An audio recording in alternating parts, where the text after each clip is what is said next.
একটা গ্রুপ 7 জন তরুণ, তাদের মধ্যে একজনকে বলা হয় লিডার, কিন্তু তার দায়িত্ব শুধু সিদ্ধান্ত নেওয়া নয়, বরং 6 জনের কান্না চুপ করে শোনা, তাদের ভয় ঢেকে রাখা, আর দরজার ওপাশে যখন পুরো দুনিয়া দাঁড়িয়ে থাকে তখন সে সামনে দাঁড়িয়ে বাকিদের আগলে রাখে।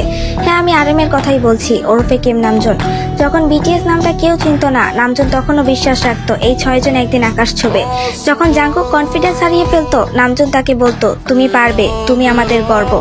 যখন তাইয়াং আবেগে ভেঙে পড়তো, নামজুন চুপচাপ তার পাশে বসে থাকতো, একটা কথাও বলতো না, কিন্তু জানিয়ে দিত তুমি একা না।